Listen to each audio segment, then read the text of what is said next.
Tuesday, May 3rd, was opening day at Flux Art Fair in Marcus Garvey Park, Harlem, New York City. Here we document Susan Stair's creation of tree reflections, and we join Susan Stair just before a casting session with her subject, an Osage orange tree in Marcus Garvey Park. My gosh, the bark is just beautiful. It is. There are just a million patterns in this bark. The Osage orange tree sits on the southern boundary of Marcus Garvey Park and was the inspiration for Susan's art.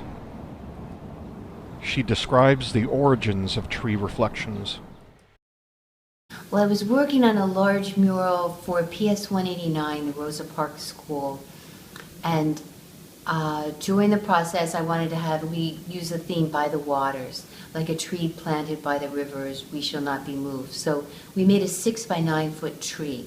I had a consultant who was doing the ceramic work, and I was working with her, and that was very exciting. But at the end of the process, I hadn't seen what I wanted to see in the surface of the tree. Worked perfectly in that mural.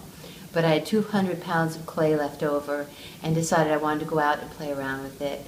And the result has been the ongoing development of clay drawings and ability to see a great deal of detail in trees. Susan refined her art of casting trees in clay and submitted an idea for Flux Art Fair in Harlem. Yes, Flux Fair is a brainchild of Leanne Stella.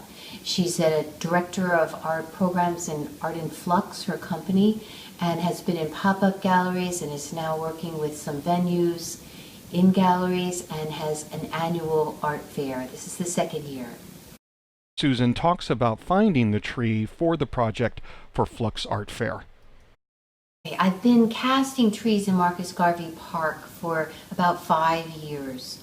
Going through the park, it's a form of a diary for me to see the surface of the trees. And I wanted to do a tree for the fair, but I wanted to also do a mosaic in a tree because I'm interested in kind of adorning trees. I think we don't realize the value of trees. And by putting a mosaic, it's almost like jewelry for a tree. So I wanted the combination of seeing a really unusual surface on the tree and then adding a mosaic to celebrate the tree. And I searched and went through 3 or 4 different trees.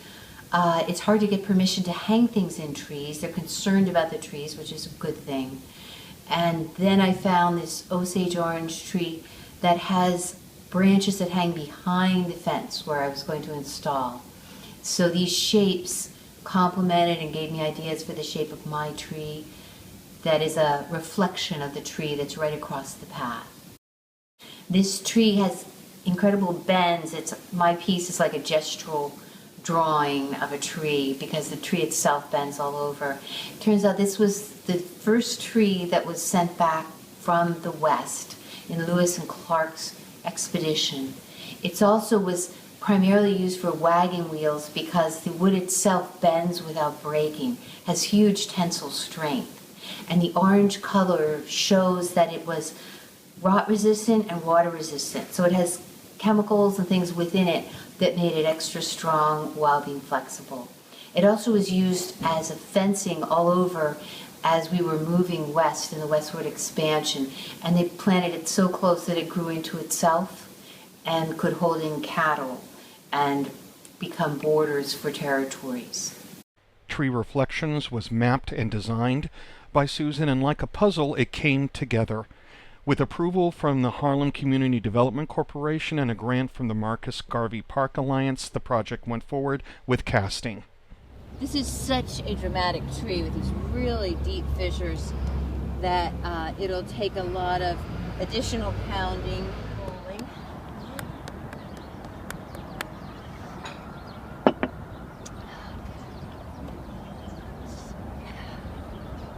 Not always possible.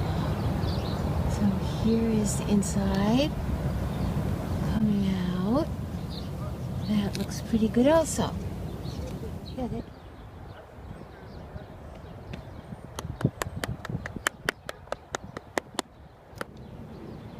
She's always aware that the clay can shrink up to 10% during the firing.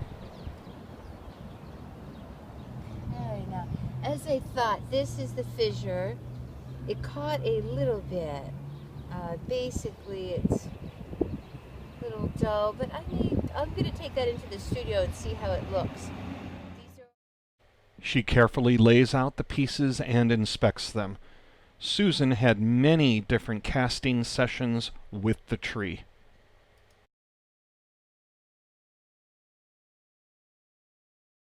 Smaller pieces were laid out and fit together. The extension of the Osage tree and mosaic branches were then assembled. The installation had a special backing board. This is Weedy board. It's a product that's made in Germany. It's completely waterproof. It's one of the only backer boards that's completely waterproof. And it allowed me to handle the weight of the clay without too many structures and supports, because I wanted it to be as minimal as possible so you could see light through all the pieces. So both sides are waterproof, and I discovered this late in the process, and it was an excellent discovery. 4 installers, including the artist, took the different Weedy boards and attached them with wire to the fence. Susan shares her thoughts about the art piece. I think we all need to start to embrace trees and realize that our keeping them alive is going to help us a lot. But then they're also fabulously beautiful. And they have so much variety that it's like race. They have faces that are really differentiated, that grow over time when they're hit. Like with lightning, the first 2 tree mosaics I did were in trees that had been hit by lightning. And I was kind of celebrating their longevity and their life. So trees have so much going on, and I hope people will enjoy that.